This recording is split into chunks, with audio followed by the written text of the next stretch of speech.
di podcast kita hari ini. Nah, hari ini teman-teman kita bakal bahas terkait bahaya pinjol dan juga literasi finansial. Untuk para Gen Z ini penting banget nih. Nah, jadi untuk teman-teman hari ini we gonna talk about something yang relatable tapi selalu dihindari nih teman-teman. Karena tuh sensitif ya, apalagi kalau bukan soal uang. So teman-teman harus stay tune banget ya, karena untuk hari ini Beb, kita bakal bahas yang dimana nih akan penting banget untuk masa kini ataupun masa mendatang. Jadi Azal guys bakal nemenin Tata sekaligus nyari suasana nih biar nggak kaku. Hahaha. Jujur ya guys, dulu tuh gue nggak aware soal keuangan. Nah, makanya topik pada episode kali ini nih bakalan penting karena terasa relate banget sama kehidupan kita. Setuju. Nah, betul banget apa yang tadi Azal bilang, dan buat ngulik topik kita yang hari ini super penting, kita udah kedatangan dua tamu spesial nih teman-teman. Yang pertama di sini kita punya Ananta yang tentunya melek banget soal literasi finansial, yang udah expert banget yang nggak usah ditanya lagi.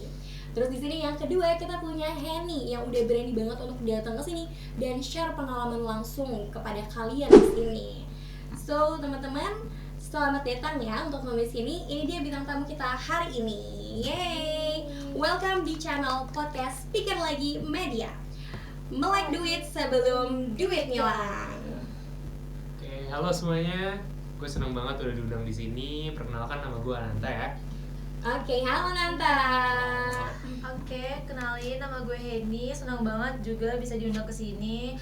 Ini bakal jadi kesempatan yang bagus banget buat gue untuk sharing-sharing pengalaman pribadi gue untuk kalian semua. Oke, halo Henny. Oke, langsung gas aja yuk. Oke guys, sekarang ini masih awal, jadi kita mulai dari yang mendasar dulu ya teman-teman ya. Gue yakin banget baik kita di sini maupun teman-teman di rumah pasti udah nggak asing nih sama kata pinjol ataupun pinjaman online kepanjangannya. Tapi pertanyaan besarnya nih, kita beneran paham gak sih apa itu pinjol dan gimana mereka cara kerjanya?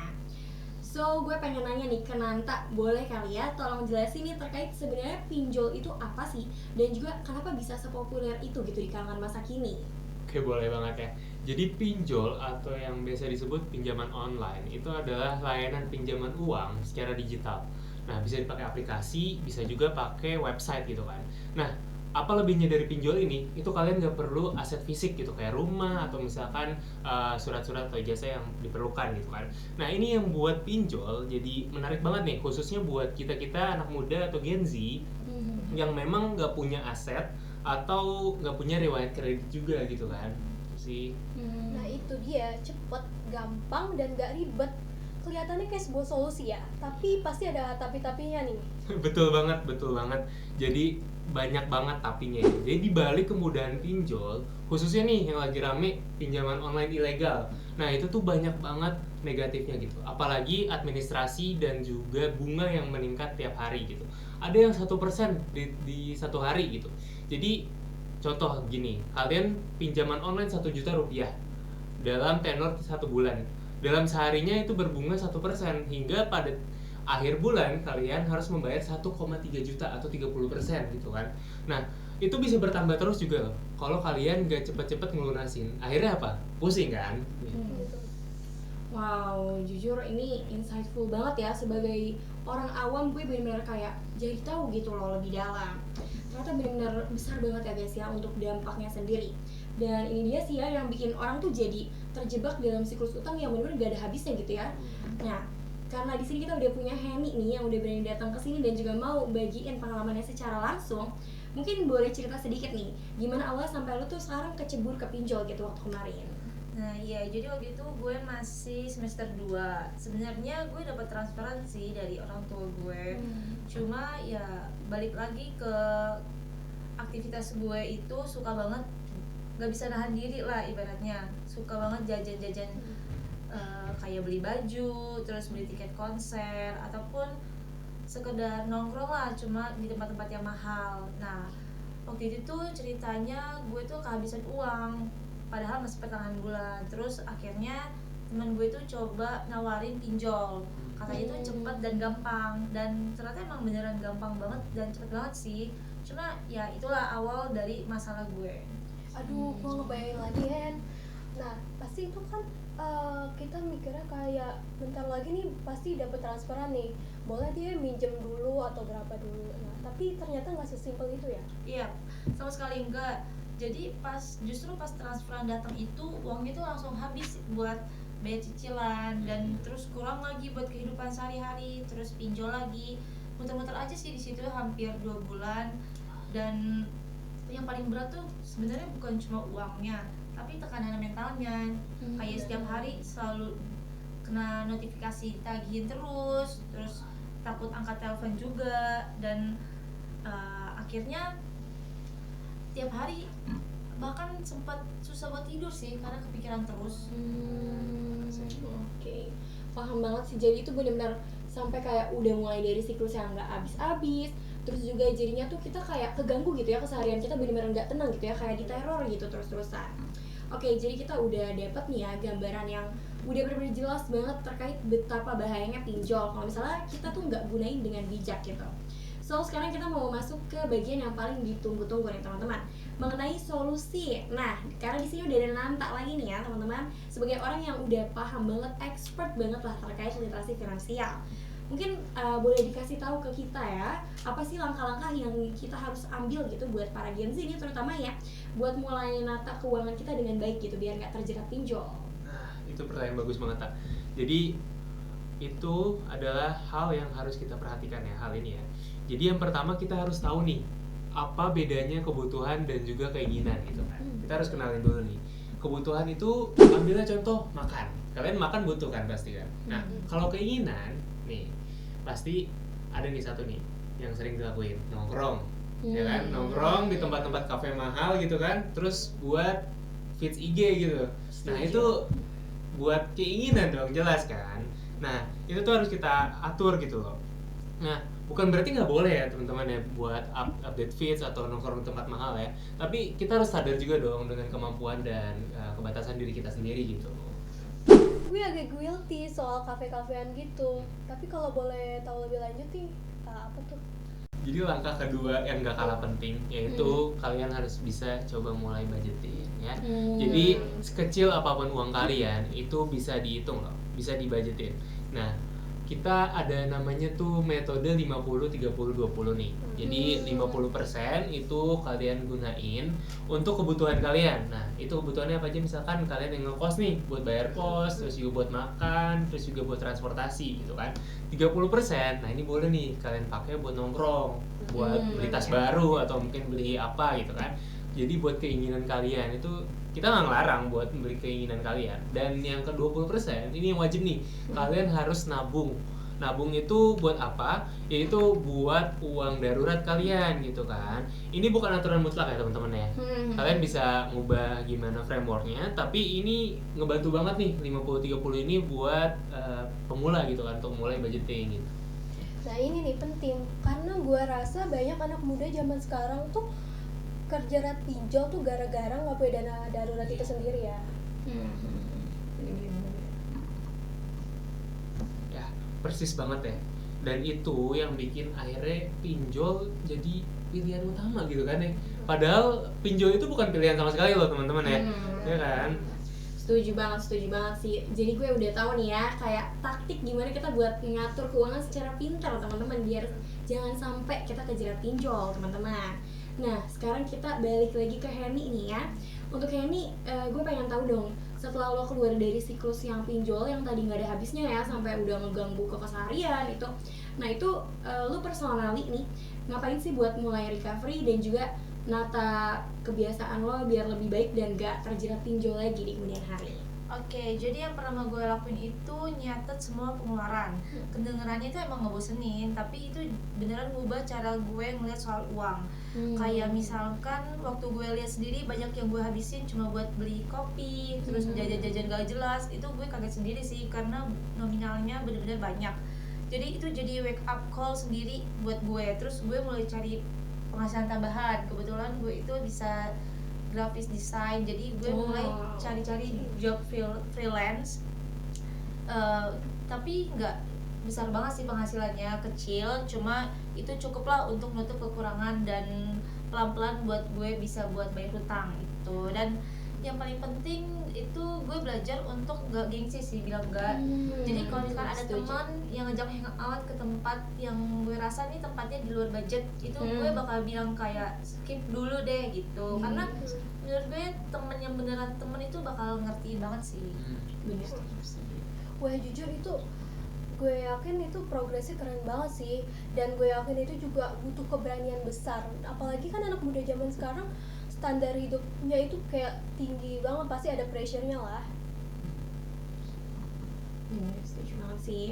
Oke, sekarang kita masuk ke segmen terakhir nih ya. Tadi udah cerita dari Henny, terus juga udah tahu ya untuk informasi-informasi yang super duper insightful dari Nanta.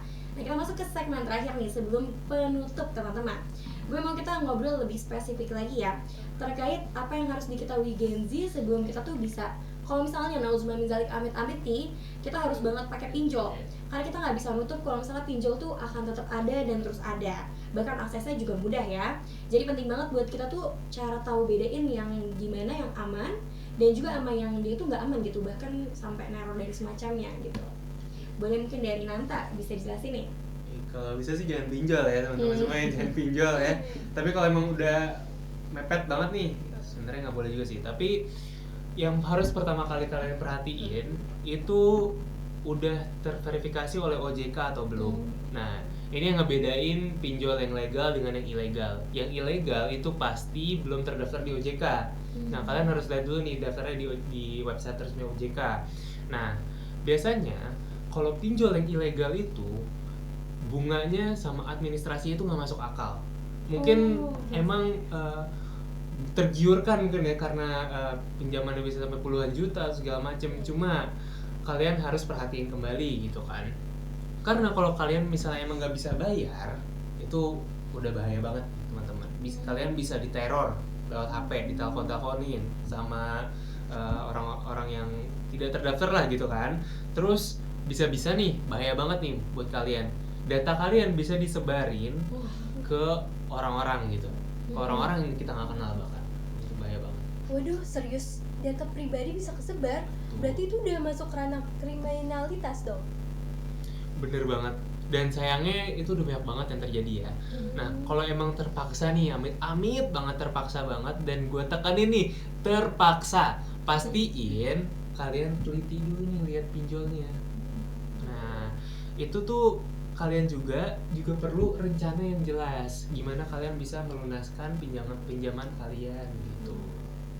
Oke. Jadi emang benar-benar harus dilihat lebih detail ya teman-teman ya, itu udah terdaftar dengan OJK atau belum ya, dan juga perlu diingat seperti yang dari tadi Nanta ingatkan ya teman-teman ya, kalau emang benar-benar mepet banget. Nah, terus dari pengalaman tadi nih ya, kita balik lagi ke Henny lagi, kira-kira ada nggak sih momen yang dimana nih lu tuh benar-benar ngerasa kayak ini kayaknya gue udah harus stop deh, udah keterlaluan deh kayaknya gitu?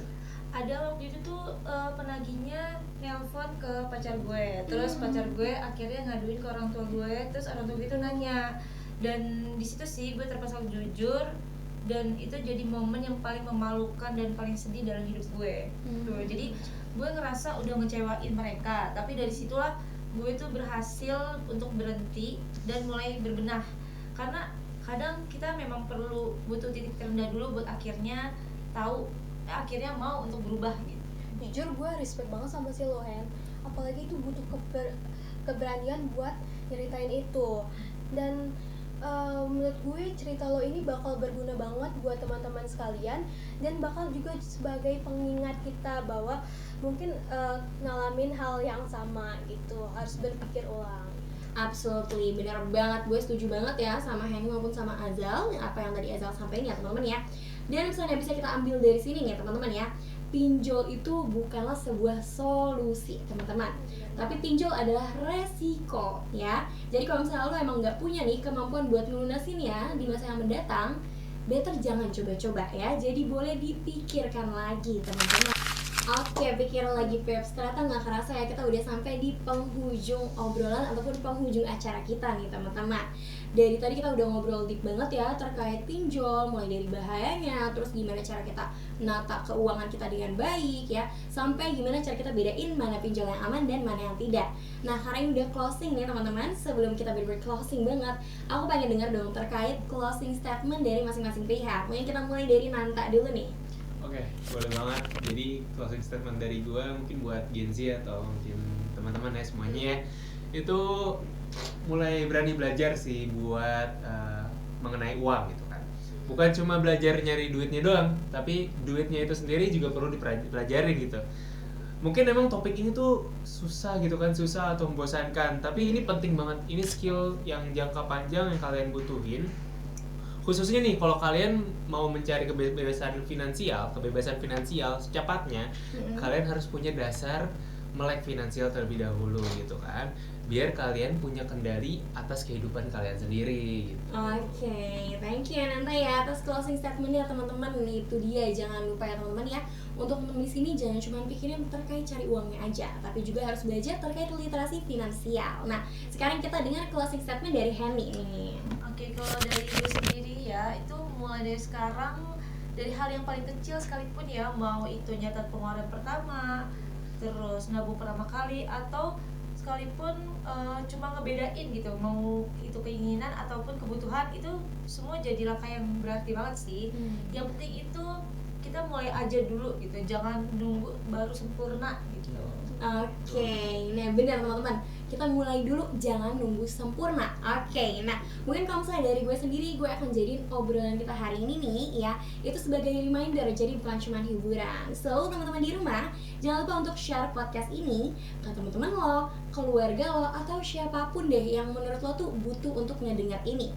Karena teman-teman tahu gak sih, satu percakapan yang menurut kalian simple, itu bisa ngeubah pola pikir teman-teman di rumah ke depannya ya, seperti itu teman-teman. So, ingat juga slogan kita untuk melek duit sebelum duit hilang. Karena masa depan yang stabil, teman-teman, dimulai dari keputusan keuangan yang bijak di hari ini. So, terima kasih banyak ya buat Nanta dan juga buat Henny udah bersedia nih ya untuk hadir di hari ini, meluangkan waktunya dan share terkait pengetahuan sampai pengalaman ke kita di sini. Oke, makasih juga buat teman-teman di rumah yang udah dengerin. Kalau ada yang mau ingin didiskusikan, boleh langsung reach out kita, karena tenang aja, kalian gak sendirian. Betul banget teman-teman ya. Oke, so pikir lagi Peps, sampai jumpa dan juga ketemu di episode berikutnya. Jangan lupa untuk jaga kesehatan, jaga dompet kalian, dan juga tetap melek finansial. So, that's all for us. So, goodbye. Bye.